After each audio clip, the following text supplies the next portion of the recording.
America जाओगे? वो बहुत जरूरी है। यहाँ कुछ नहीं लिखा हुआ।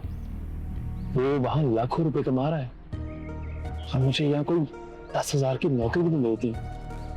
मुझसे अभी ने वादा किया है, उसकी मामू का वहां पे एक स्टोर है, वो मुझे वहां पे रखेगा। महीने के लाखों रुपए मिलेंगे। 5 साल तो गुजार दिए ना, मैं करोड़पति बन जाऊंगा।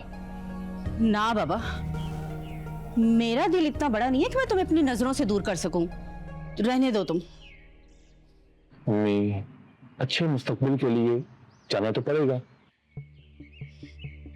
और वो तुम्हारी चहेती सिला, वो तुम्हें इजाजत दे देगी? वो तो तुम्हारे बगैर एक पल नहीं रह सकती।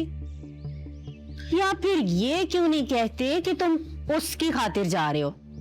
वहां जाके तुम उसे भी बुला लोगे ना? सच बताओ मुझे। असर, ये पट्टी तुम्हें उसने पढ़ाई है ना? ये क्या हो गया? सिर्फ निकाह हुआ है, अभी बीवी नहीं है मेरी। को हक तो पूरा जताती है वो तुम पर। ये कैसी बातें लेके बैठ गए हैं आप? चाहिए बताए, कुछ पैसों का इंतजाम हो सकता है? कितने पैसों का? यही कोई 25 लाख तो चाहिए होंगे। वाह बेटा, शाबाश। हरे जिंदगी में वापस आ जाओ।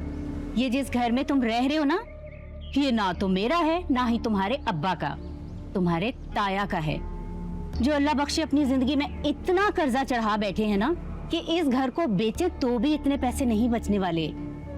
और तुम्हारे अब्बा जो कमाते हैं उससे तो इस घर का खर्चा भी मुश्किल से पूरा होता है, क्योंकि आधे से ज्यादा पैसे तो तुम्हारी दादी की दवाइयों में चले जाते हैं। प्लीज अम्मी, प्लीज कुछ तो करें। अरे मेरे पाँव क्यों पड़ रहे? जाके अपनी उस चहेती सिला से बात करना। जानते तो हो कि ये घर, प्लॉट, सोना सब कुछ उसके पास है, लेकिन हमें ये नहीं पता कि उसने ये सोना वगैरह कहाँ छुपा के रखा हुआ है। नागन बन के कुंडल मार के बैठी हुई है वो।